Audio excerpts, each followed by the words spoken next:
They were amazed to know that we were shocked. We were shocked to know that white folks were surprised to know when the San Jose Mercury News broke the story of the CIA and putting drugs in our community. It didn't surprise us. I don't know why white folks knew that we didn't have any airplanes and boats and all those things to come in here. But the only thing that just disturbed me about it was I was sorry that a black newspaper could not once in a while broken a story like that. They're surprised to know that we're sick of public school education and that we equate public schools with prisons because they're both running a business of incarcerating our children to keep them off the streets until they're old enough to be sent to some other place. Pediatricians have now said, and speaking of black children, that gun violence is now the epidemic of the 90s. And this is why I'm saying, sisters, there are some things that we have got cut out for us because you cannot depend upon the coalitions or your co-workers or your friends unless your co-workers' faces are black and they have been politicized just as you have. The Center for Disease Control have told us that most black children are going to get killed in school or even near the school. And yet when we decide that we want to have our own private schools, the white liberals will come crawling out from under the woodwork telling us that we're separating ourselves and this kind of segregation. You remember in Detroit when they wanted to have a school for all black boys?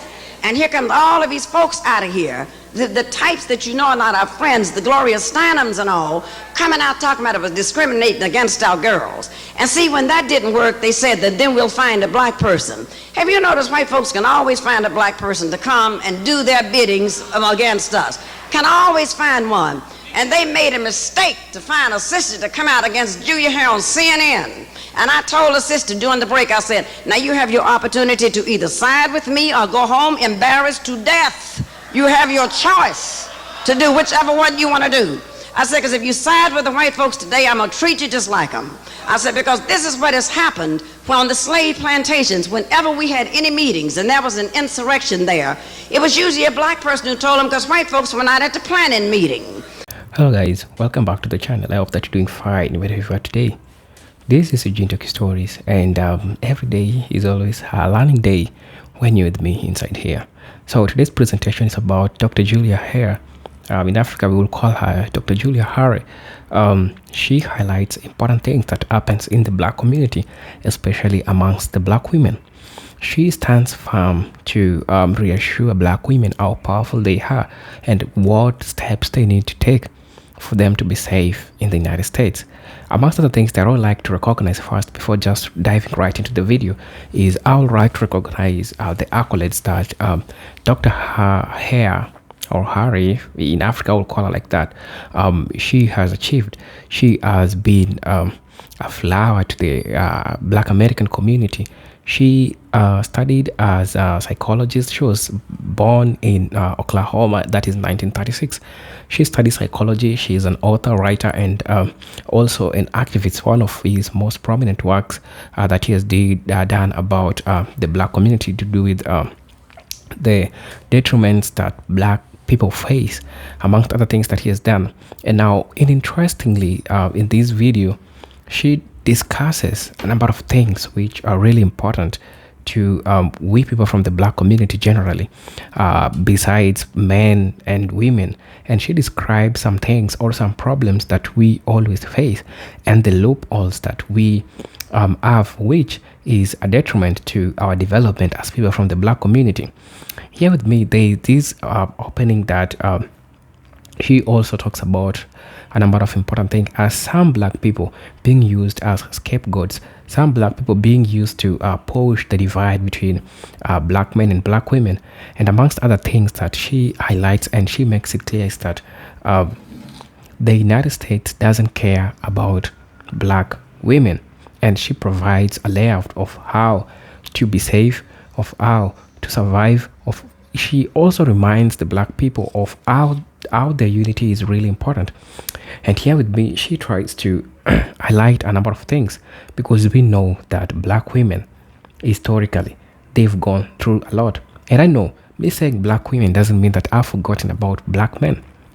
So join me in today's presentation where we are going to discuss these important things which are really affecting people from the black community. And I hope that we always get to learn. We always get to see things from a broader lenses. And another important thing that she also discusses in this video is that she highlights why we keep on seeing the divide between black men and black women, and why the enemy has worked so much to keep black men and black women divided. So I hope this is going to be a learning journey. I hope that all of us are going to learn through this video.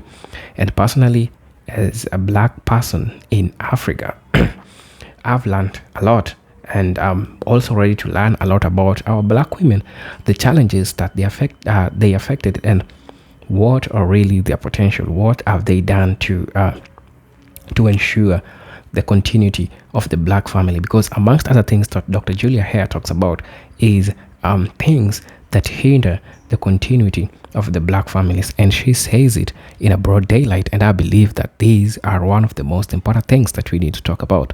So as we jump right into the video, I hope that we get to learn, we get to see these things from the perspective of a black woman who is a scholar, who has seen the struggles, who has seen how the black woman has been discriminated against from historical context, looking things like systemic inequalities, representation and visibility, stereotypes and misconception, policy neglects,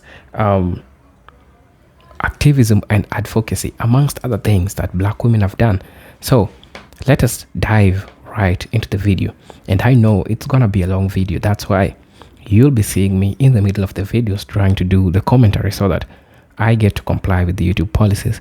Now, until then, let's dive right into the video. And author Dr. Nathan Hare with her husband, and they have some of these books on sale here tonight. She co-authored The Endangered Black Family, Bringing the Black Boy to Manhood, The Passage, The Miseducation of the Black Child, Crisis in Black Sexual Politics, and Fire on Mount Zion. One of her recent bestsellers include How to Find and Keep a BMW. That's Black Man Working. Let's stand on our feet and welcome Sister Dr. Julia Hare.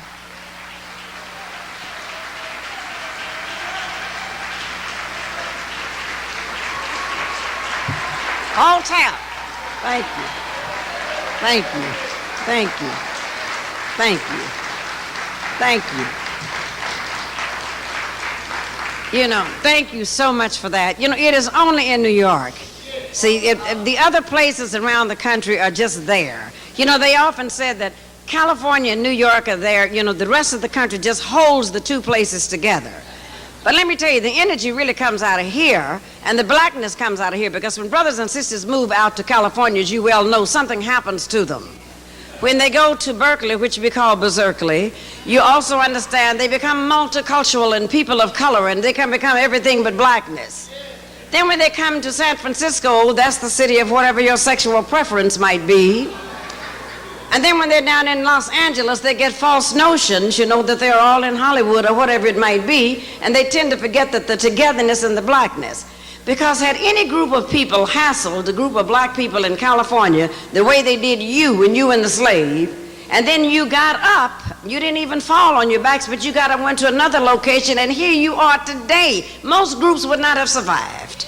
They would not have been able to handle that.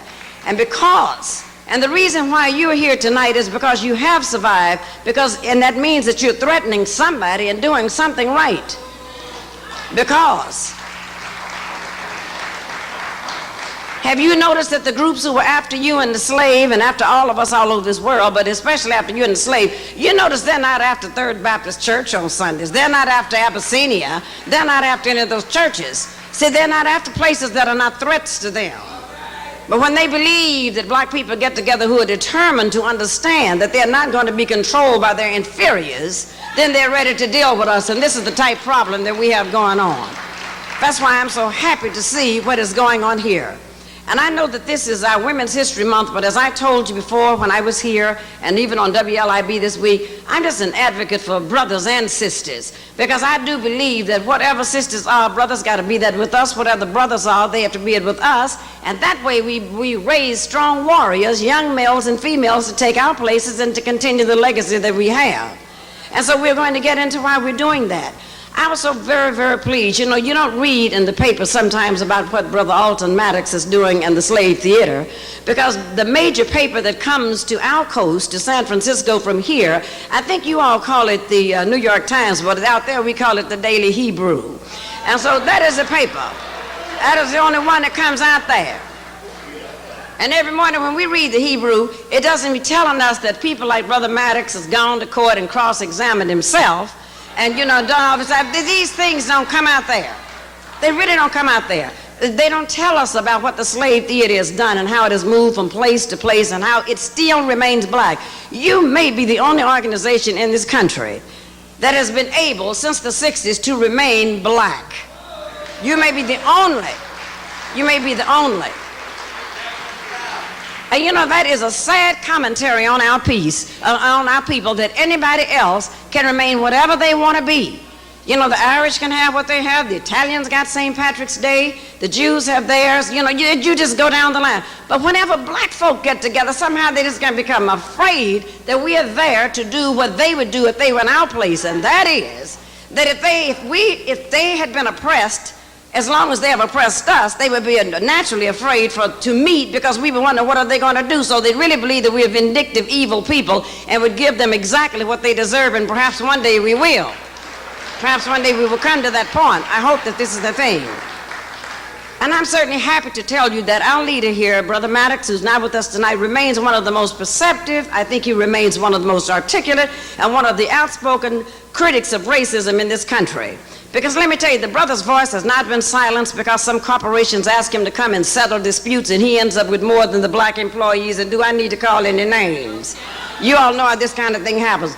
Brother's voice has not been silenced because not only did they give him a steak, they're now buying him out with hamburgers and french fries, whatever it takes to do that. Brother's voice is now being heard on our coast and also in Africa, which I think is very, very important. And one of the reasons why I'm always happy to come to this organization, because you're the only one, you're the only black organization, again, that understands to put race first. Race first. Race first. And I've had some white folks to tell me that I was a flaming militant, a radical, or whatever all of these names were that they called me. And I said that I am very pleased that you've called me a nationalist, because you could have said that I was a member of the NAACP of the Urban League. So I said, I'm very pleased of the names that you have given. But I said that because we put race first, something is wrong with us. But everybody else puts their own first, because God bless the child who has his own. And so I think that race first is very important. And though we meet in a different venue, we're not at the slave theater, we're not at the church, we're now at the Masonic Temple, it really does not matter where we are physically. It matters where we are in our minds, and wherever we meet, as long as we know that we're Africans and as long as we know that we're black people living here in America, we know exactly who we are. You notice you can put an Uncle Tom in any venue in the White House, you can even put him in his, he's gonna still be a Tom. You can put them anywhere you want. Well, it's the same thing with us who are strong people. Wherever we are, we're going to be the people that we need to be. And I know that this is our Women's History Month, and that's why I'm certainly happy to see sisters. And this is the only place you can come in this country where you don't find a room full of sisters who are still sitting here waiting to exhale. Can you imagine something like that? Be sitting here waiting to exhale. Because we know we have exhaled ever since we came through the middle passage of the Holocaust of our enslavement, and I'm glad to see that. This is the only place you can come where you'll see that these sisters are true mothers of the universe. See, a lot of folks wonder who are the mothers and who gave life to every living creature, but we know we are the mothers. I realize we don't always like to claim our children, because who always wants to claim Whoopi Goldberg and Dennis Rodman? But we do know that as the mothers of the universe, sometimes we have to do that. I'm happy to come before the Sisters of Isis and the Sisters of Nefertiti and the Sisters of Nzinga and the Sisters of Harriet Tubman. And the reason why I say Harriet Tubman, the way you've had to move from one location to another, it reminds me of Harriet Tubman. When Sister led that Underground Railroad, some of us, when she got about 3, 4, 5, 100 of us out, do you know some of those Negroes wanted to turn around and run back into slavery because they were so happy and so pleased with the master taking care of them? Sister put her hand on her hip and said, I'll shoot you myself before I let you turn around and run back into something like this. She made that very, very clear to them exactly what she would do to them.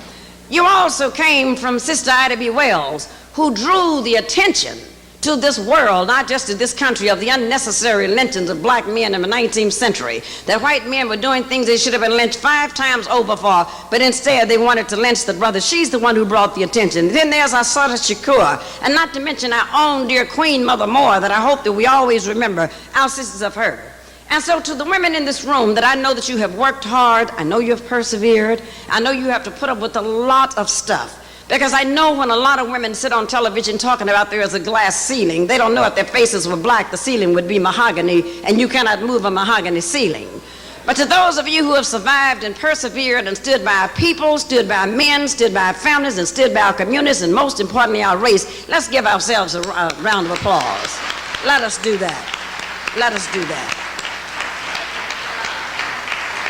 And to our brothers that are in this room, and I mean genuine brothers, and I probably, before I get to these brothers, and probably should have said that before the sisters, I'm welcoming sisters and brothers here, but I also want to welcome the infiltrators that may be in our midst tonight, because you know that they're here. You know that they're here. And the only thing that I ask when you report to your master, please spell my name correctly. It's Juliahare. This is it. And to those who are not sure that they're going to have race first or that they're black first, tonight let us make you honorary Negroes, whichever it is that you choose to be. But as black men, the reason why I'm so happy to see you, I'm happy to see the first men who also walked this earth, and the first to truly establish a civilization. They now want to say that the Greeks did it, and well, we all know all the names they've given, but you were absolutely the first, of course, with our help. You were the first to build institutions, because as Marcus Garvey told us, that it is our business to continue to build institutions, and by doing that you still have people, white scientists, wondering how you built one of the only 7 wonders of the world. The pyramids are still standing. This got them stymied and wondered how did it get up there. And you can believe that every day as we speak they're still trying to find out how that happened. So on the sideline of Dr. Julia Hare, she discusses contemporary thing. However, on the sideline, I would also like to remind you how similar is it with what really happened in the past. Because some things that really happened in the past, especially which happened to black women, are also affecting them today. So I feel like it is so important, it is so imperative for us to talk about this and wrote it back, really get to see what was the problem, what are the challenges that black women faced, because we know that the system doesn't really care about a black woman. So this is something that we really need to see. And I would like to take you back to during the times of slavery and segregation. So during slavery and segregation, black women were subjected to brutal conditions and denied basic human rights. They were often forced to work in both the fields and domestic servants, facing sexual violence and exploitation. These repercussions of this dehumanization linger today, influencing how society views and treats black women. Sounds familiar to you? Really sounds familiar to you. If you've heard the stories of how black women are being mistreated, if you heard the story of how black women were being dehumanized, will really break your heart. Now, the conditions that black women were being subjected to were so inhuman. And you know that this is a woman. There is a limit. They have an elastic limit that if you subject them to something, it is not right. But they were never heard. Amongst other things that black women faced was sexual harassment, and you can see how this has affected the picture or the face of black women. So as I'm giving my commentary, I'm trying to give a comparison with this, because I'm just trying to tell you that things haven't really changed and the system really doesn't really care about a black woman. So you really get to understand the brutal ways in which black women were really subjected. Also, under the same thing of talking about historical context of issues, just to show you that things haven't just changed, I'm also going to talk about Jim Crow laws. How did Jim Crow laws view black women, So we had segregation laws. That's what we called Jim Crow during those times. The Jim Crow law marginalized black women, limiting their access to quality education, employment opportunities, and healthcare. The historical disenfranchisement has contributed to general poverty and systemic barriers. You know, we have been seeing a lot of barriers when it comes to educational differences between black women and white women. We have seen a drastic margin between them because of the Jim Crow laws, which were put to prevent black women from getting these resources to from getting the resources for them to get to learn and to have knowledge and to have power. Besides, marginalization also were faced in things like healthcare. And when it comes to healthcare, especially to a woman, these are really important things, because healthcare follows things to do with pregnancy of a woman, and this also affects the population, and this affects the mortality rate of people from the black community. And this is how the Jim Crow really treated black women. So the system doesn't care really about a black woman. So if you hear Dr. Hare trying to motivate black women to stand up on business, to get to really know their power, to really get to integrate with black men so that they can be so powerful, to rejuvenate the black family that was lost, because this was done by making it so hard for black men getting the basic needs. So the black woman had to go outside there and get something. What does this mean? This means that there was a problem. And also, you understand, during this historical context, during this segregation and slavery and separation, households which had black women were not receiving services, and also the spies were put to look if truly black women had black men in the same household. So you understand how really these things really happen. And so it is important for us to see people like women standing up and motivating other women. People like Dr. Julia Hare, she's playing an important role to rejuvenate the spirit of a black woman, to rejuvenate the spirit and to get to know the power that a black woman really has. And of course, the system has never cared about the black woman. So let's continue watching the video, as I'll be giving my commentary in the sideline. I'm happy to come before brothers who help to build governments in this country, and this is what we're looking at. And because you have done so well, you will also always be genetically represented in the black child when you have stood for something. And I also know that it is not easy being the brother of David Walker, who absolutely gave us our first mission statement in the 19th century. I know it is not easy being a black man, because everybody wants a piece of the black man in this world. Everybody wants a piece of the black male. White man wants a piece of him, and you know his woman wants a piece of the black man. So you know it just goes all over. So I know it is not easy being one, because we know that as a black male you pose a threat in the bedroom and the boardroom to the white man. Wish you would stop posing it in his bedroom, but anyway, you do pose a threat both ways, and he understands that very, very carefully.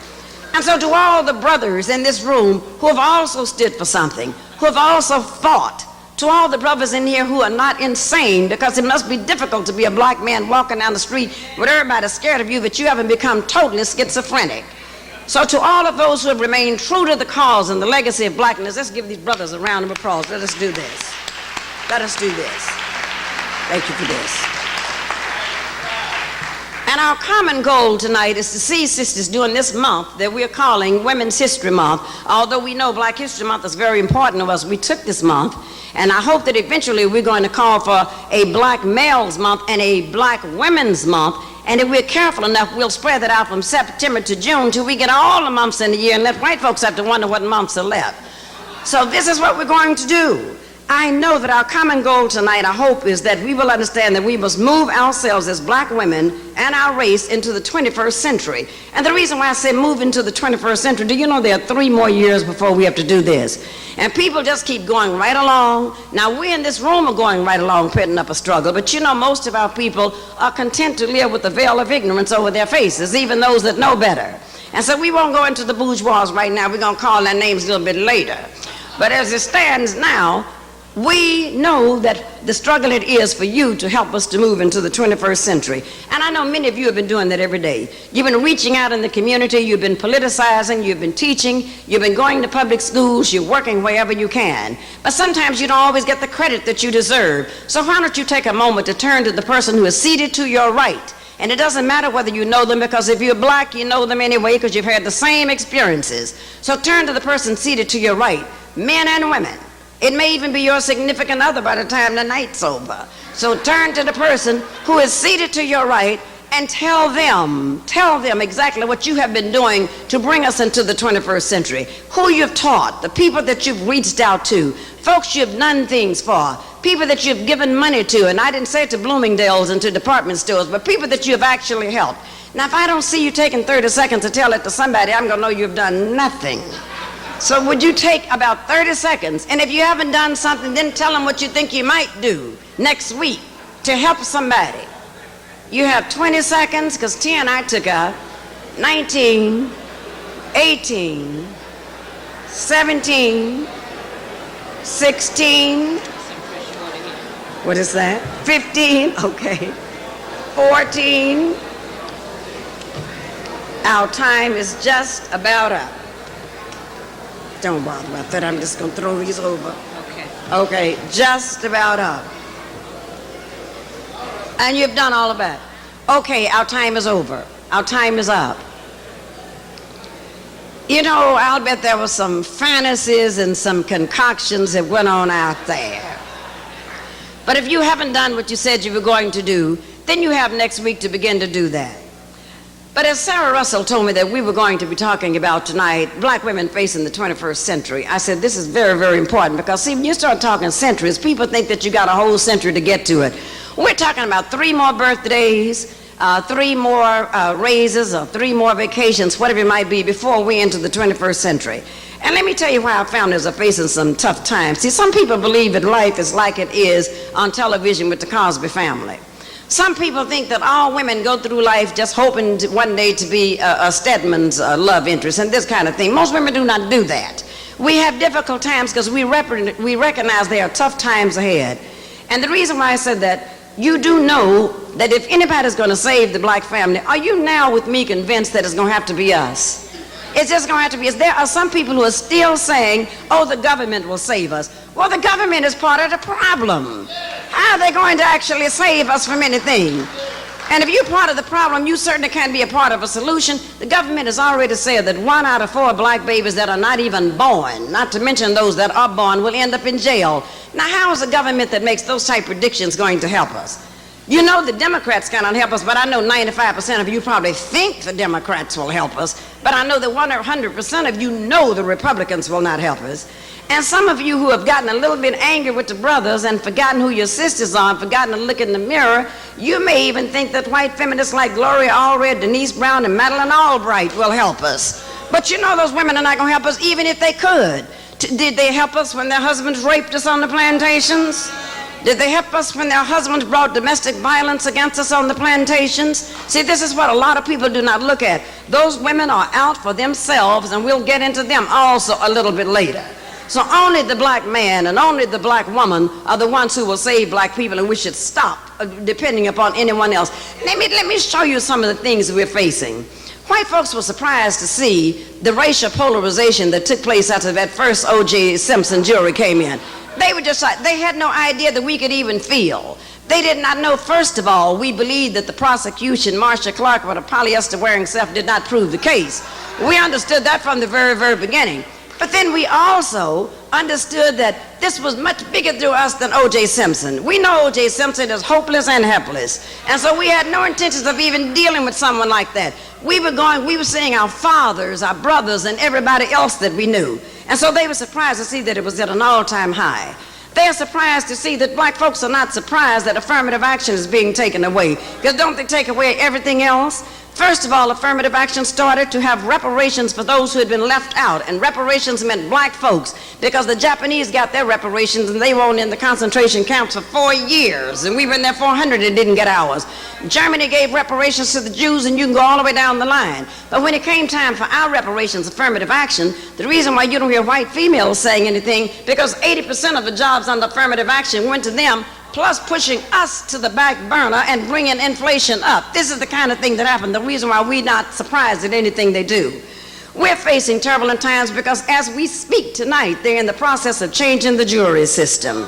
They are determined that there will never be a predominantly black jury that will free anybody accused of murdering white folks, even if they are trash. That does not matter to them. This is what they're not going to have happen. So now they're making plans that they only need 2 or 3 to either hang a jury or 2 or 3 to let the person walk. That's all because of us. It's not because of other people, because see, nothing makes me angrier when we talk about our civil rights and what we've missed, that here comes the Asians in to join us, here comes the Latinos in talking about their civil rights, here comes white women in talking about theirs, the Mexicans, all of these people. And I don't know, some of you are very, very young, but in my experience growing up in Tulsa, Oklahoma, I never knew that anybody who was sent to the back of the bus because she was a white woman. Nobody was sent to the back of the bus because they were homosexual. Nobody was sent to the back of the bus because they were Asian and Latin. They were sent to the back of the bus because their faces were black. And now all of these groups are wanting to come in now and take the things that owe us. And some of our leaders stand up there and say, oh, we're all one. We should include everyone that's going in. Every time I hear them do that, I just want to pick up a sock, a shoe, or something and throw it at the television. See, this is why I'm not mistaken by these leaders. See, anytime, first of all, you can't lead me when you call an organization rainbow, because there's no black in a rainbow, as you all always know. And then they were amazed to know that we were shocked. We were shocked to know the white folks were surprised to know when the San Jose Mercury News broke the story of the CIA and putting drugs in our community.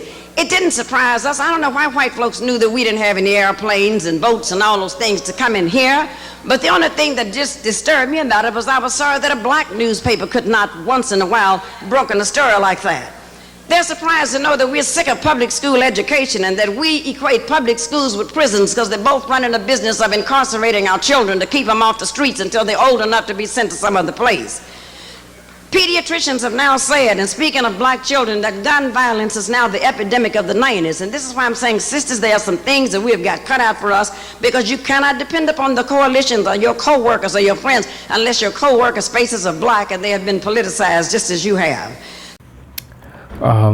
Also, another thing that I like to say, and I could say that people who are saying this are really people who are, they are blessed, because having such a powerful speech at this point, it is really important, So amongst other things that I was talking about, I would really like to bring to your attention systemic inequalities that black women have faced.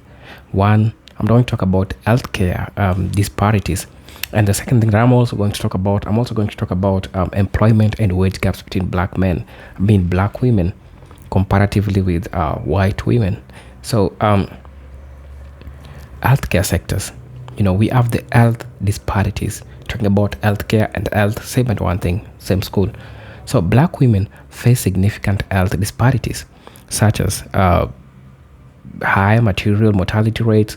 According to CDC, black women are 3 times or 4 times more likely to die from pregnancy-related causes than white women, often due to systemic biases in healthcare and lack of access to quality medical care, right? So these are one of the things that I have tried to highlight, especially in the first point that I made. And you realize that this problem is facing black women. And if you want to know that the black woman is the mother of house, she determines the population in the house, and she determines also the continuity of the coming generations. So if women can't give birth, black women can't give birth because of the healthcare system. This also affects people from the black community, because If you can't give birth, it means that there is no generation will be coming. And in the long run, it will affect the population of black people. And I really hope that you get to see this in the lenses or in the way that I'm also seeing this. Amongst other things that I would like to talk about is employment and wage gaps. I'm talking about systemic inequalities. I mean, I'm at the point that I'm talking about systemic inequalities. I'm also going to talk about employment and wage gaps, So generally, black women earn on an average significantly less than white men and even less than white women. Crazy, right? So according to the National Women's Law Center, black women earn 63 cents for every dollar earned by white men. This wage gap contributes to economic insecurity and limited upward mobility. So really, it is so hard for a black woman at every corner. When it comes to health sector, hard. When it comes to employment, really, it's hard. So you really get to understand the struggles that black people, especially black women, during those times were going through. And even today, they're still going through the same thing, and it can be even much worse than the way it was before. So my call to black people, we need to have the cohesion between amongst ourselves, because that's how we will be powerful. And we know very much that if we keep on fighting amongst ourselves, there is nothing we will achieve. It will be chaos. We'll be the laughing stock to other people, and people will be saying, oh, look at them. They can't even sustain the family. They keep on fighting. So understanding the challenges, both black men and women, that we're having. Me talking about black women doesn't mean that I'm forgetting about black men. At the end of the day, we all, black and people from the black community, we also need to look after each other. So this is an important discussion that we need to have. So looking at the challenges that both black man and a black woman goes through really tells you that we need to have cohesion. We need to have, we need to stand with each other, because if we leave a black man alone, really it's a messed up situation. If you leave a black woman alone, it's also a messed up situation. So we need each other. Like, it's both win-win, So the systemic inequalities that really happened to black people, especially black women, because this discussion is about the representation of black women in the society. So let's continue watching the video as we give my commentary in the sideline. The Center for Disease Control have told us that most black children are going to get killed in school or even near the school. And yet when we decide that we want to have our own private schools, the white liberals will come crawling out from under the woodwork telling us that we're separating ourselves and this kind of segregation. You remember in Detroit when they wanted to have a school for all black boys? And here comes all of these folks out of here, the types that you know are not our friends, the Gloria Steinems and all, coming out talking about it was discriminating against our girls. And see, when that didn't work, they said that then we'll find a black person. Have you noticed white folks can always find a black person to come and do their biddings against us? Can always find one. And they made a mistake to find a sister to come out against Julia Hare on CNN. And I told a sister during the break, I said, now you have your opportunity to either side with me or go home embarrassed to death. You have your choice to do whichever one you want to do. I said, because if you side with the white folks today, I'm going to treat you just like them. I said, because this is what has happened on the slave plantations. Whenever we had any meetings and there was an insurrection there, it was usually a black person who told them, because white folks were not at the planning meeting. And I said, they're going to do the same thing to you as they did to the others. Once they pushed us into the river, whatever it was for trying to get away, they kicked the person in there who went back to tell them. So I said, you got your choice, and we're going to give you a countdown to 3. Sister got on there just singing right along with me, and knowing she didn't agree with me, but I told her, but you had your choice to either face me here or go home and face your community, either one that you chose to choose. You have to do that to them. And the reason why I say this, we're going to really have to start holding black people accountable, and somehow we're afraid to do that. We put them in office. We're afraid to hold them accountable, because what they do, then they run for office, they come to groups like this, they go to all the black churches and they speak, and they have us out there selling fish dinners and chicken dinners and doing the chitlin strut and everything we can to raise money to get them in. And once they get in the office, they say, oh, I'm not an officer, I'm not the mayor of black people, I'm the mayor of all people. And see, I have a problem with that, because first of all, a serious revolutionary will not and does not even wish to become an elected official. I'm telling you about a serious revolutionary, because you cannot do that, because you have to serve two masters, and I think we were all taught you cannot serve two masters at one time.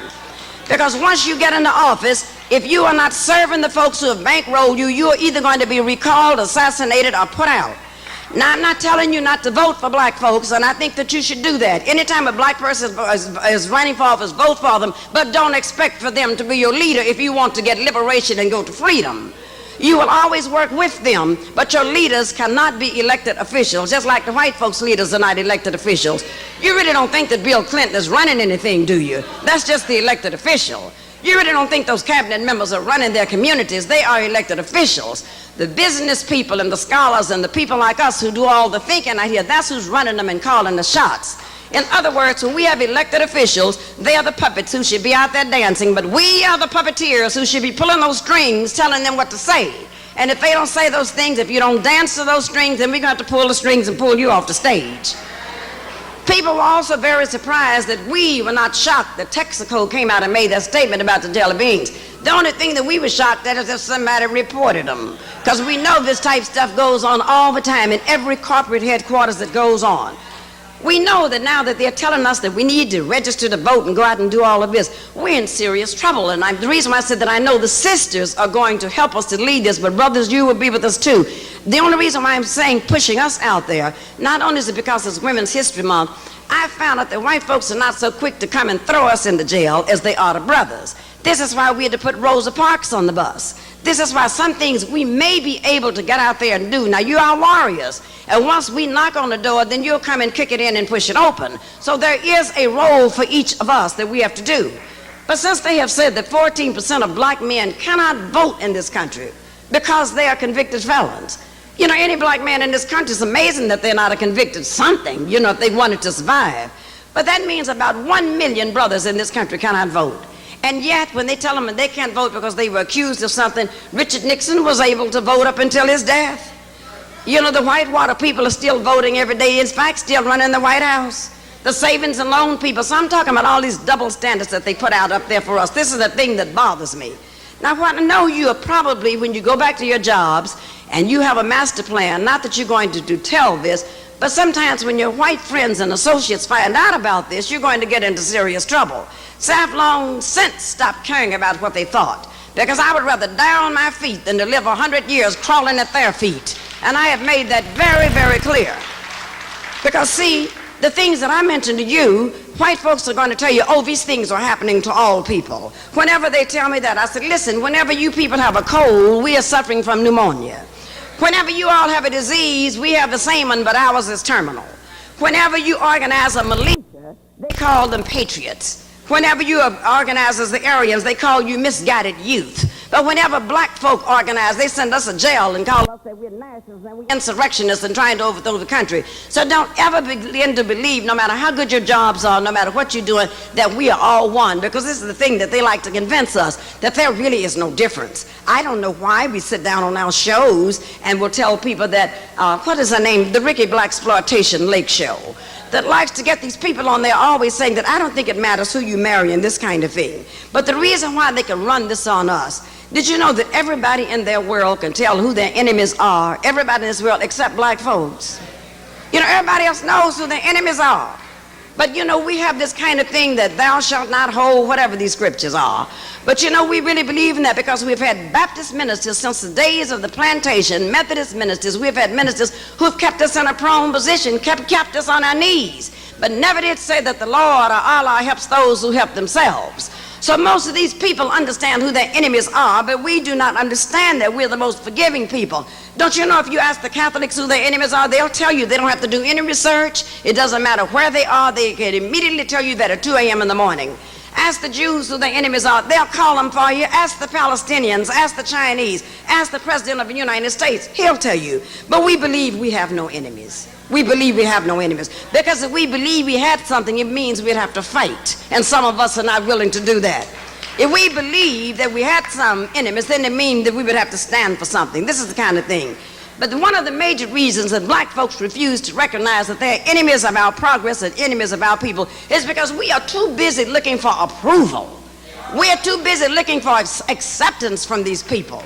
We're too busy wanting, and no matter what you do, you're never really going to, in a white supremacist society, for people who brought you over here, who deem that you're inferior, you will never you'll never receive their approval or acceptance, and that's why I don't know why you seek it. The only thing that we should have them doing is fearing us, not accepting or doing these type things. This is what it is. But some of us will say, if we act out, it will hurt our image. Oh, what will white folk think? See, the Japanese aren't looking for acceptance, they're looking for superiority. The Koreans are not looking for acceptance, they're looking for superiority.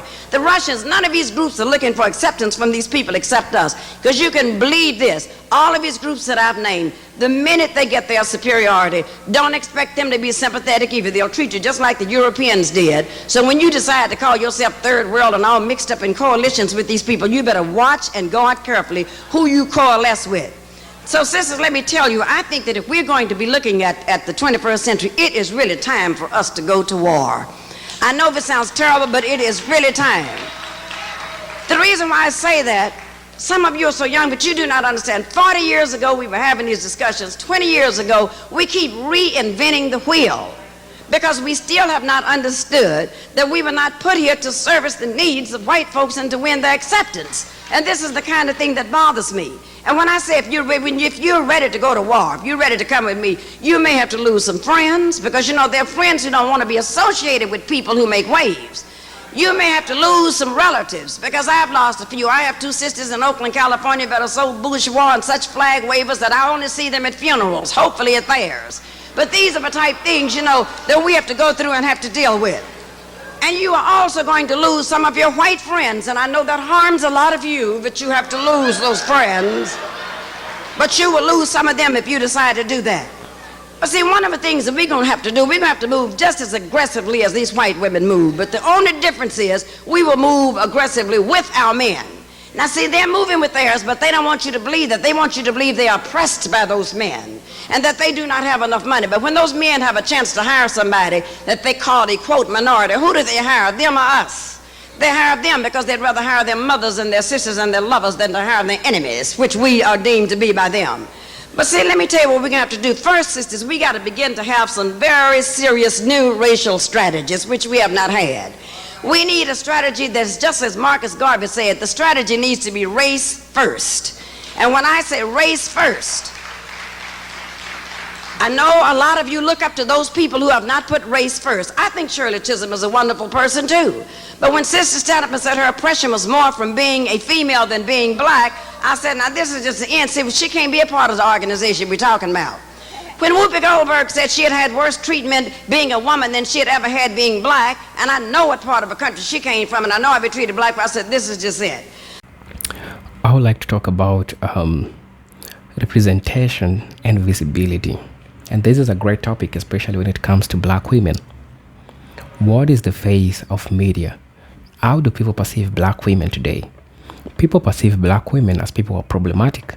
People perceive women as people who are egoistic, So amongst other things which are really happening, what the media really shows about women and what the media really teaches women, these are amongst the things that we are going to talk about.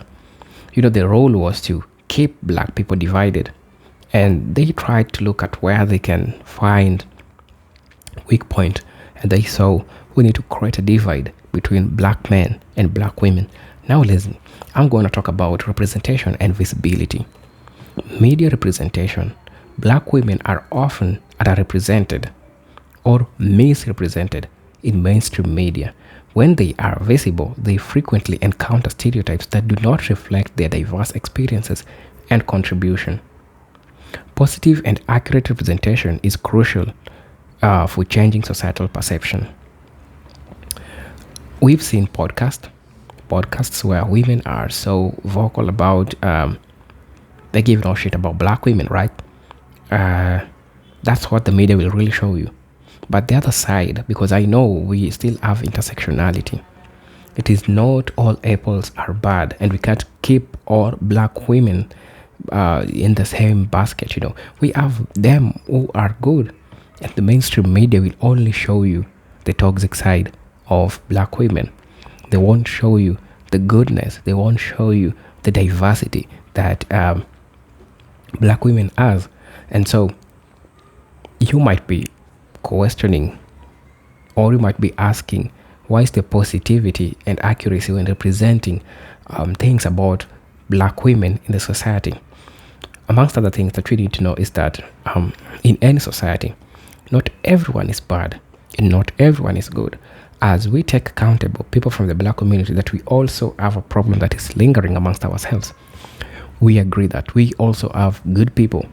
We also have women who really understand, who really puts in work, who really respects, who really cherishes the people that they have. So the representation, the miss or underrepresentation of black women, especially in the mainstream media, or what are the faces of people that we want to see when it comes to women? Who are the role models? You see, we have black women who are really doing great things for people from the black community, but the media won't just show you that. The media will show you only the toxic side of black women. So I'm also going to talk about what faces do we want to see in political leadership, because this is also important. The faces that we want to see in political leadership, this is an important aspect. And listen, black women have historically been underrepresented in political offices. Although there have been strides from the case such as Kamala Harris, which is still going on, becoming the first black woman vice president, the overall political landscape still lacks sufficient representation to address specific issues which are affecting black women. Why don't we see black women also occupying political leadership? And this is a question that you also need to ponder around, and this is something that you'll also need to think about. This is something that you'll also need to just figure out how it will go. Why are we having underrepresentation of black women, especially when it comes to politics? That is something that we need to ask ourselves. And I'm not saying it is the issue about Kamala Harris or being the first vice president of the United States, but generally, what is the phase of leadership? What women do you want to see in leadership? We've had a lot of white women in political seats. How about black women? Because this empowerment is really important to both cases. It's really important to different people. So I just want to know, because I've heard people complaining that they'll rather go back to slavery than allow a black woman rule. That's how toxic we have become. And I ask you to just let them, just give them a chance, to also have a say when it comes to politics. So let's get back to the video. When Michael Jackson, well, maybe he didn't say he had more treatment being a woman, whatever he said. So you can understand the list goes down and down and down of what we may find out. And see, the only sisters that we should have, if we understand this, when we form our new organization, the sisters have to be black. There can't be women of color. They can't be multicultural. They can't be diverse. They can't be any of that. They got to be black. They got to be black women and identify themselves as that. They have got to do that. And first, I think we need to begin with an association of black women. Remember, I didn't say colored women's clubs, none of those things. The association of black women. Now, we can call ourselves African women if we want, but black women. It has to understand. And the only agenda that we have is not complex. It's to free ourselves, free our men, and to free our children. Freeing the black, that's the only agenda. Now, that's not difficult. That is not any formula that you have to go home and memorize. It's just freedom is the only word you got to think. Freedom, race, and black. Those are my only things if you can remember to do that. And the reason why I say we have to begin to do that, The association that we form is not to be confused with any existing organization. We're not to be confused with the coalition of 100 black women, and I'm not going to even go there because you all know them to yourself. We have to do that. It's not going to be confused with the National Council of Negro Women, because I'm afraid that we may become Bella Abzug sidekicks as they exist and they do right now. We're not going to call ourselves Jack and Jill because the organization that now calls it that is still confused with the nursery rhyme Jack and Jills, if you've ever seen them at any of their conventions and what they're doing. We're not going to call ourselves links because we'll be looking for linkage to Africa, and these people don't want links to anything but acceptance by white folks in the white junior league, so we don't want that. We are not going to probably include the sororities because they think they are more Greek than they are African, as you all well know. We're not going to bother with the missionary societies of the churches because they don't know what to worship yet, because they still have white Allahs and white gods upon their walls, so we will not deal with that.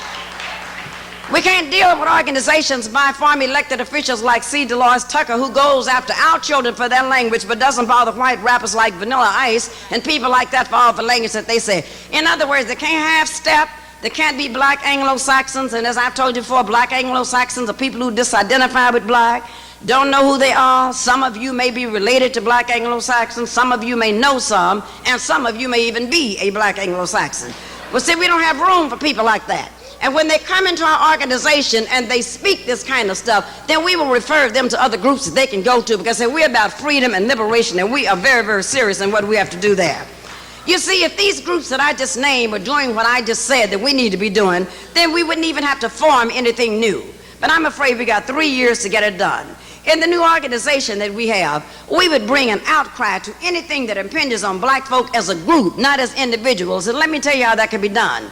Having worked for 10 years for Old Racist ABC in San Francisco as a talk show host, I can tell you that the power that we have, and we just don't know the power that we have.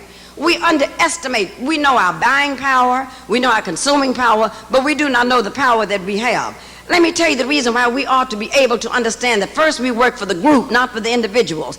If you look at a group of Asians, they may be Filipinos, they may be Chinese, they're Baptist, Methodist, they're all of those different religions. But when it comes time to come together, they come together as one. And the reason why they do that is because they have something called Confucianism that states that the group should come before the individual. It is not that we don't help individuals out, but individuals are too easily bought out. Sometimes they sell out, sometimes they die, sometimes they just get tired. And then when that happens, look what happens to our group. Though Brother Maddox is not here tonight, you can tell that this organization will still survive. So this is how our organizations have to go, and we have to deal with that. And let me tell you something else that we would do. We would show up on issues, again, that would affect the masses of black people, not just individuals. Did you know, and you probably know who Denise Brown is, the one down there who just got a $1 million contract. You know, I never knew the trash could get all this money without at least picking up some trash. But anyway, she has a group of white females and a few black tokens in the group in Los Angeles getting ready to recall the judge that gave O.J. Simpson his children back. Now, let me tell you where black women come in. Now, I've had black women say, oh, we don't, not interested in O.J. Simpson. I don't think we ought to be. It's not about him. We don't even know the name of the judge. But what it means is that if you can take his children away, then anytime we do something, that same group will be in to take our children away, and we will not have the money to be able to recall them. That's why I'm saying, see, it takes us. Every time a black male tries to go up against some of these things that are going on with a black female, with a white female and a white male, sometimes they're arrested. But I think we can meet them head on and do some of these type things. I think as black women facing the 21st century in our organization is going to have to look at something else. We should not have rushed out there so quickly to embrace Bill Clinton, who turned his back on us when he signed that welfare bill. He signed that welfare bill because he too thought that he was really getting back at us, that we were the majority. Because every time I think of AFDC, I know it means Aid for Dependent Corporations. But the reason why we were so happy to be a part of this after he signed the bill, turned his back on us, some of us were so busy grinning and skinning with him, hoping we would get a chance to sleep in Lincoln's bed in the White House, or Hillary's bed, or somebody's bed in there. We thought we would get a chance to do that. So we didn't do anything about that. We were hoping that he would probably name one black person to the cabinet. And what difference has one black person to the cabinet ever made to black people? You know that. When they got rid of the one, what's his name over the fried chicken, Tyson, the Secretary of the Agriculture. I mean, that has not impounded upon us at all. We're still eating and buying chicken wherever we get a chance to get it. So we know this can happen. I'm also seeking sisters who are willing to be risk takers. See, most of us are just not willing to take a risk of doing anything like that. See, we need to be out there as black mothers, black grandmothers, black aunts, challenging a judicial system that told us they're going to put us in jail if we discipline our children. Told us that they're going to put us in jail if we discipline our children. Did you know, as a psychologist, I see them every day when I go to court, when the judges are white, everybody in there is white but the bailiffs and Julia, taking the children away because if you look at them hard, you're accused of psychological abuse. And God forbid should you take them out to the backyard and get a switch off that peach tree and put it on their legs. They're taking black children away. And they're taking them away, sometimes putting them in white homes, paying them $18,000 a month, tax-free per child from your children because you discipline them. Black women, we ought not to allow this kind of thing to happen, and we should just go down and tell those judges that we don't discipline our children when they're 3. You don't say nothing about the cops discipline them when they're 16 or when they're riding the king's age. But see, we sit back and allow this to happen. And so now I have people who are coming to the clinic if the child has just a sore shoulder or anything. My child fell, but I'm afraid that if I take my child to the doctor may take him away. We need to stop that on behalf of our sisters who do not know how to go down there and speak for themselves. You look at the public school system, just like we came out here tonight, we need to, as black women in our organization, go up there, and the first thing we need to do, if the student body is predominantly black, and most of the teachers are white, we need to correct that and ship those white teachers out to the suburban areas where they can teach their own children or miseducate their own kids. Because as long as they're there teaching our children, you know what they're doing? When they see the black boy and they don't understand the cultural differences, when they see the slapping of the hands or the backward caps or the jeans down or whatever it is, they're putting them in special ed classes. And they're now, and you know, once you get in special ed class, you're on a track. This is what they're doing now to the young black child. They're giving them Ritalin to keep them still. They're giving them that. They're probably sneaking, taking some of it themselves so that they can kind of control them. They're doing this kind of thing. And now you have out in my area, the Oakland school teachers have now listened to the Association of Linguists, and there are 6,000 of them, they're white. They are now going to teach white teachers, pay thousands of dollars, how to understand Ebonics. I said, but it would be cheaper for you to ship them to the suburb and let them teach Ebonics to their own children, the European language that they know, and you bring black people in here who also understand the language. Because any black person there who does not understand that, this is it. In other words, they are not putting our children are not dropping out of school, they're being pushed out. And I'm thinking that as the mothers, we are the ones who can go up and help this and stop this thing from going about. Now I know a lot of us believe that we have made it. I can just hear us now saying, oh, I'm a principal of my local school. Oh, I have been a teacher. You know, they look up to teachers in our community. I'm an elected official, and I get a chance to sit and have breakfast with the mayor once a month. I am the fire chief. I'm the first one they've had. And, you know, some of us just have completely sold out. I heard some brothers up at Harvard the other day who was saying that, well, you know, I was chosen to show how a black studies program should operate. This is your friend Skip Gates. This was the other chameleon, Cornel West. Oh, I was chosen also to do the other thing. And then the other one, William Julius Wilson, who wrote The Declining Significance of Race. I told him, I said, I guess it is declining every night that you recline with your white wife. So I said, these are the type things that were going down. And so I'm saying, these are the people that we need to begin to challenge. But see, we begin to believe that we have it made. And when we start to think that we have it made, we do not understand that we are only a few steps from the oven, like those other people are really a few steps from slavery. We're not really that far from that. Because unless your unity and your goals and your agendas are together, you have a problem. And let me tell you why we're not too far from slavery. Taking the welfare away is a way of putting you back in slavery. This is what this is. The welfare is not paying you anything now, but they know you really would have to crawl with the pennies they give you. Taking the affirmative action away knows that this is a problem of putting you back on the plantations and the... Welcome back again. I would also like to talk about stereotypes and misconception. The strong black woman fallacy, or the strong black woman trope. These stereotypes suggest that black women are inherently resilient and do not need support from protection from men, which can lead to their struggle being dismissed. This can manifest in an inadequate medical care, lack of mental health support, and societal expectation to endure hardship without complaint. The issue of black women stoicism. The strong black woman, you know, this is one of the problems that we people, I'll say we because I'm also black, we people from the black community, we are facing the strong black woman fallacy. Now, just like any other woman, women are vulnerable.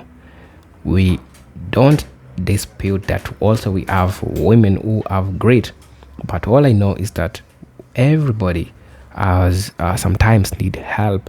Everybody sometimes need someone who can help them with something, someone who can hold their hands when they need somebody. Everybody just needs somebody, right? So there is no one who is definitely independent, and the stereotypes that people give women, and this is something which I've seen a couple of times happening, so we need to, these things need to be dismissed. Everyone needs somebody, still on the same line, we still have misconception and aggressiveness. Black women are often unfairly perceived as aggressive or confrontational, which can impact their treatment in various settings, including workplaces, school, criminal justice system. The perception can lead to discrimination and harsher penalties. And I've heard this for the longest time. I've seen Karens doing this to black women because of the misconception that black women are aggressive and you need to handle them as an aggressive person, So, amongst other things that black people have been facing, black women have been going through, and I believe that this is a discussion that we need to have. And I would like to ask you a question. As a black woman, how have you ever been treated? How do you feel about the treatment that you are given? Because for sure, I know that this is something that has happened, especially in the part, the strong woman trope, and the media has made it also, and it has played both men and women. It has made women, and now this is the bitter part, which is also true. We have women who have come out to be independent because that's what the media has shown them the part of strong independent woman, which has showed them. So that's what they reflect, and it's a reflection of the society that they come from, And I would say, just like any other woman, a black woman needs care, a black woman needs support, a black woman needs love, a black woman needs a black man, So what's your experience with in regards to this? How have you dealt with this? I really want to know about how you feel about this, how you've dealt with this, because it is important to me, just like it is important to any other person. So let's get back to our presentation. I'll be back at the end, give you my commentary at the same time. As I said, this is a long video and I need to do it justice. I need to at least demystify things and make them feel like they are happening and it's reality, because indeed it is a reality, So let's get back and watch the videos. This time the plantations will be concrete, where you have to steal and rob from everybody. Non-race-based tuitions is another way of sending us back to the plantations. Downsizing, which corporations are doing all the time, saying that we have too many here, and it's the last hired will be the first fired out of there, with IBM leading the groups. But I still see brothers and sisters, I work for IBM. I said, do you understand that IBM stands for I Be Moved? And so we see all of these various things that are going down, the building of the prisons and all of this stuff that they're doing, and all of this has a direct impact upon black folks, but sometimes we sit still and believe it and nothing is happening. But I think that one of our major problems is that as black folks, we have always, one of the slickest things you can run on a people is to give them the illusion of having made it. We have a lot of black folks who really believe that they're free. They really believe that they have made it. They really believe, well, I have no problems getting along. I've made it very well. How come you don't pull yourself up by your bootstraps? Last time a brother told me that, I said, listen, I knew you in Oklahoma when you didn't own any boots. But you're telling people to pull themselves up by their bootstraps. So they give us the illusion, they give us titles, the assistant secretary to this, the chief security guard, in other words, protecting their interests, making us supervisors of ourselves, 20th century technical terms for straw bosses. They give us these things to make us really believe that we've done that. And the more we become assimilated into this thing, the weaker we become, the more integrated we become into this kind of thinking, the more dependent we become. Have you noticed we have more psychologists and social workers now than we've ever had? And our people appear to be a little crazier than they've ever been. We have all of this stuff that's out there. We have more economists and CPAs than we've ever had, and yet we have more poverty and more people without food than we've ever had. So I'm saying that the more we integrate into somebody else's sense of power, the worse it becomes for us. So sisters, I'd like for us to do one thing. I'd like for us to see in our new organization, if we could begin seeing ourselves, begin seeing black people as a business. Did you know everybody else sees us as a business? Everybody. And our business is not about making the dollar. Our business is about liberation, but we need to begin to see that. I was in Detroit, and the sisters and brothers were very disturbed because they said the Arabs are now supplying the liquors from the inner city stores. I said, there's one thing about it, you don't have to go in there. Oh, but it would be very inconvenient to go 3-4 miles out of the way. I said, freedom is costly, but ignorance is even more costly. So I said, if this is the kind of thing that you want to do, this is what you have to do. When I down Harlem, I was noticing and reading that I saw a lot of Koreans and a lot of white folks on the main drag there, 125th Street. I said, now we got to look at that to see what is happening here. I know some of you are saying, but the banks will give them loans and they will not give us loans. That's true. But the banks are not going to go there to shop. All we have to do is to stay out of those stores. They would have to go into foreclosure, and then some of us would have to take over those stores. When I was in Miami, they were furious because the Cubans now were speaking to them, with attitudes, having screens up where the children could not buy their things, had taken over all the businesses in the community, so they were very, very disturbed. And the same thing in Houston with the Indo-Chinese. Then when I was in Tulsa, Oklahoma, just a couple of days ago, some new people had moved into the area. I believe they were Arabs, and they called their store Hood. But the people in the community really thought that maybe they were Asians and that was their last name. The man came out and said, no, I mean neighborhood. This whole company now have called the store the Hood, have getting this money from all the black people and then running back out to where they are. I tell you, black women, if you live in a house, if you live in a condominium, if you live in an apartment, if you live in a shoe, there ought to be something that's in that house that is generating an income for you, your family, and your community. You ought to use some space in that house. I don't care if you're baking, if you're sewing, if you're cooking. There ought to be an area in there where that place is paying for itself, where you're free to use your energies to do something else. Remember, it was Marcus Garvey who told us about being about institution building, but more importantly, it was Booker T. Washington who saw us going downtown with full baskets every Saturday, with empty carts, bringing them back full. He said, if you're going to go downtown and shop with the white folks, you need to take a full cart and bring it back empty. And this is the kind of thing we haven't done. We should be peddling our wares all over here, not just in our community. Take them on down to areas where nobody's peddling any wares. You'd be surprised at the kind of money that you would make from that. As we begin to face the 21st century, I hope we will see ourselves as a business in all of these private prison programs that that American Express and all of them are now taking them over. And by taking over these prisons, they're now selling shares and their stockholders are now getting their money back. And who do you think they're going to put in them? They're in there for us. It is nothing but enslavement. And finally, I call upon you sisters to help our men get rid of the blues for Snow White. The reason why you're going to have to get rid of that, black men, you just saw the black drill sergeants now that are having difficulty in the war because some white women, as usual, this is just a playback from 300-400 years ago, had accused them of rape and the whole kind of thing, and now they later come out talking about consensual sex. You need to leave her alone. And let me tell you, if you don't want to go in the harlot's house, don't go near the harlot's door. Because I'm going to tell you, there will be lynchings. See, some of you did not learn from O.J. Simpson, just did not learn the lesson. And our famous sisters, who are the famous stars, we're going to have to tell the rest of them that too. We're going to have to just tell them sisters, them Diana Rosses and all, that the money belongs here in our community instead of spreading it with these people. Same thing, we're going to have to do that. We're going to have to understand that we need a rites of passage for our black boys and girls, so we have to stop worrying about their miseducation, because we will know how to do that, because that teaches us how to respect male-female relationships and the things to do.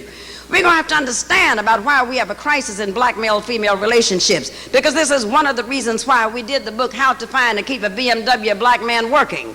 I was tired to death of seeing good-looking, successful sisters like this and these in this room, brother. They had good jobs, they were raising babies, and they would come into us. They would come into our clinic and they would say that they were a little bit depressed, that there were some things they wanted to do. And after talking to them for a while, I found that the depression was not from the job. They had very good jobs. They said that they wanted certain type things, and finally I got the clue, and then one lady said, but I'd like to have a BMW. I said, you work for a corporation, you can buy any kind of car you want. She said, no, Julia, I need a black man working. And see, with these type things that went down, I've started to find out what the problem was. But sisters, one of the things we're going to have to do is stop overlooking good black men that are working. One of the things that we have done for years, we have looked for what we call the most successful black male. That may be someone on Wall Street with the briefcase. Brother may not have anything in there but a peanut butter sandwich. But see, we be looking at them. I have been saying, stop overlooking the blue-collar man. Because the blue-collar brother believes in paying his mortgage, believes in paying his taxes, believes in sending his children to school, and some of them are so good because they seek your approval. The blue-collar brother will do just like Charles Brown, will have you get up on Christmas morning singing to your friends, I haven't had a drink this morning, but I'm all lit up like a Christmas tree. So you got these type things that are going, so stop looking over them. I tell the college girls, start looking at the nerds. Why would I want someone nobody else wants? I said, because you can train what you want. And I said, these are very important situations that you have to begin to look at very, very carefully. So we started to break down. This is how we do that. Some people are saying that we need to look into the whole program of man sharing. Well, you know, folks have been man sharing and woman sharing for years. But we do not have to sanction this kind of thing, because I want you to know that the shortage of black males is not an accident. As my husband Nathan Hare wrote in Crisis in Black Sexual Politics, that is not an accident. It was created there. Because they said if we could destroy the male, then we will destroy the black family, because then we cannot reproduce and there would be no reproductive devices. These are the type things that are going on. Sisters, I would hope that you would help us in looking at the homicide now that is on the increase between the brothers and sisters. There is no reason. The reason why the homicide is on the increase, our rage is misplaced. Brothers, when you come home and you've had a bad day, sisters, not the punching bag. Sister, when something has happened to you and the man is not really moving up as fast as he can on the job, because you remember we live in a patriarchal society, and the patriarch of the ruling class will move the patriarch of the oppressed class up as slowly as possible if he moves him at all. But remember that if you must fight, as one of our writers at the Black Think Tank has often said, remember, if there's a fight in the kitchen, it is the man who's going to come up as the victim. If the fight is in the bedroom, it is the woman who comes up as the victim. So if y'all must fight, choose where you fight. But you'll know what comes out of this thing and where they're going to come out. And I want you not to forget, if you possibly can, our brothers and sisters of the families that are here of imprisoned people. See, sometimes when somebody dies in the family, we all go over to them and we wish them our condolences and we do everything we can. But when a family is suffering with people in prison, they need your exact support. We need to be helping them, finding out if they got rights to get up to where they're going and the whole kind of thing. Now, I know it seems like that is difficult for you to get all of this stuff done at one time. I know it appears difficult that we have an ominous task before us, but 3 years has never been too long for a black woman to do anything that she wanted to do. Am I right? There's anything that we wanted to get done. We know. And we are used to having struggles, we're used to having obstacles, because our grandmothers told us a long time ago there are 3 kinds of black women. There are those who make it happen, there are those who watch it happen, and there are those who don't know what happened. Well, I choose to believe that at the United African Movement, we're talking about those who can make it happen. Am I right? And I know sometimes it doesn't always get together for us, but that's okay. You just have to set a goal of what you're going to do. Every one of you need to know what you're going to do when you leave here tonight. At least we may not make it, but we can plan it. You need to know what you're going to do tomorrow. You know what you need to know what you're going to be doing Easter Sunday, Kwanzaa, whenever the time comes. And it's okay if you miss it, because one person told us that the tragedy in life does not lie in not achieving your goals. The tragedy lies in having no goals to achieve. So as long as you keep the goals in mind, you can do that.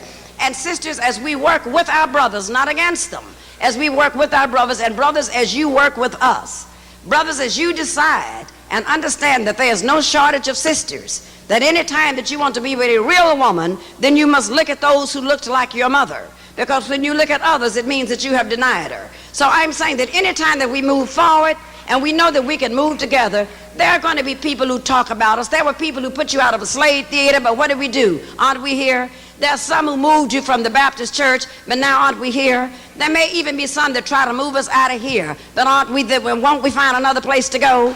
And this just lets us know that we can tell the organization and those people and that religious group that's trying to run you all over New York and will try to run you out. You can tell them, but Julia Hare said, as a sister, chartered member, as a sister from across the country, who is also a sister of the United African Movement, I'm going to be running right along with you to let you understand that if we stumble or if we fall, I'm going to say, sisters, if we fall, try to fall on our backs. Because if we can look up, we can get up.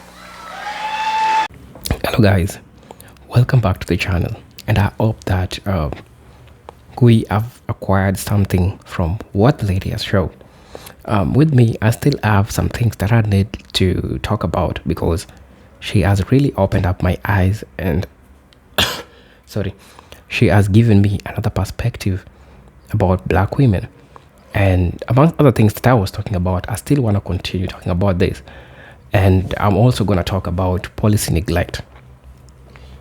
Black women have become so invisible, and some things that have been neglected, they have been left out, you know. So I'm going to talk about criminal justice. Black women are disproportionately affected by the criminal justice system. They are more likely to be incarcerated than their white counterparts and often receive harsher sentences for similar offenses. This systemic bias extends to policing practice and judicial processes.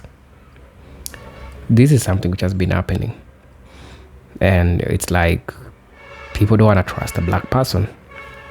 I don't know, I probably, but it really happens that even in the criminal justice, as long as you're a black person, you are always guilty even without doing something.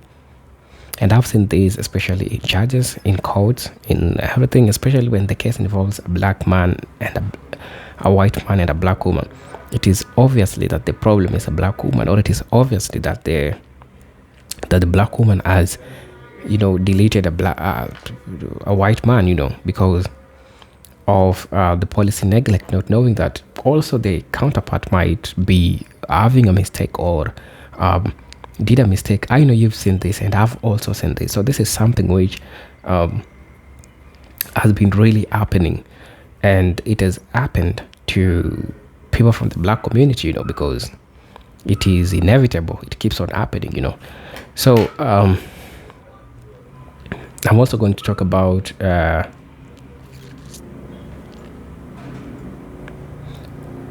education when it comes to black women. Black girls face higher suspension rates and disciplinary actions in schools compared to their peers, their counterparts, you know, white students or pupils or whatever you want to call them. These practices contribute to school to prison pipeline and hinder their educational attainment and future opportunities. That's really crazy, but it keeps on happening. It keeps on happening because the system doesn't really care about the black woman, because the black woman is the mother of the black population. So when we do away with black women, it means that the black population won't be, you know what I'm saying? Yeah. So the next thing that I would like to talk about is also activism and advocacy. We have marginalized movement, and these movements have been marginalized.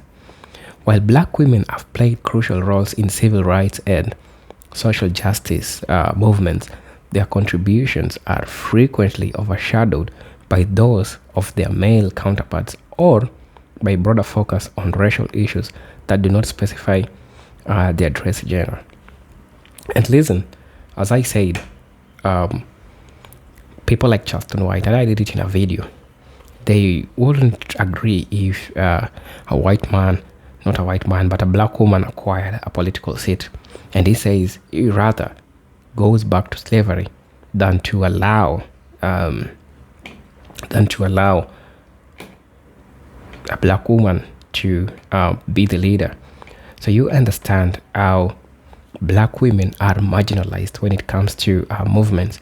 And also I thank black women who have come out, like Dr. Julia Hare, who have come out to discuss this, to encourage people, to talk to people, because it is really important. It is really, really important.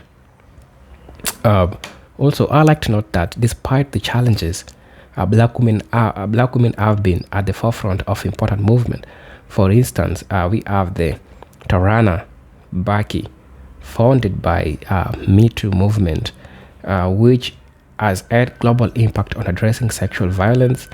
However, recognition and support for such leaders are often limited. Black women are not receiving the support that really accords to what they're trying to do. People don't even believe in what they do. People don't trust them. And that's also a challenge that shows that the system doesn't really care about a black woman. I'm gonna give examples. For example, Serena Williams, the tennis star, has spoken openly about a near-death experience during childbirth, highlighting her own concerns were initially dismissed by medical professionals despite her high profile. I'm also going to talk about Sandra Bland. Her tragic death in police custody brought attention to the unique dangers black women face within the criminal justice system. The current one of this lady who was shot in the house, So these are things which are really happening. We have Sonia Mercy. What happened to her? And other things and other things and other things. And that's why I thank Dr. Julius Hare for coming out to talking about this, because it is really important. Not important to me. It is important to me. It is important to you and the entire black community, because the future population really depends on a black woman. With a black woman, it is possible for the continuity of the generation. I hope that we all got to learn from these videos, because they are really, really important, and they provide perspective to give you a different view of what really black women go through and the problems that we face generally as people from the black community. And I hope that every day we get to learn, and I pray that the divide between the black man and the black women reduces. I hope that I'll get to see you in my next video. If you have any inquiry, you can always reach me through my email. If you have any question, if you have any concern, you can always comment in the comment section below. As you all know, this is your presenter, Eugene D.STROYS, and until then, I want us to meet in my new video. I hope you have a great weekend wherever you are. I'm also having a great weekend, and I hope to see you on my next video. Until then, peace, love, and harmony. Salute.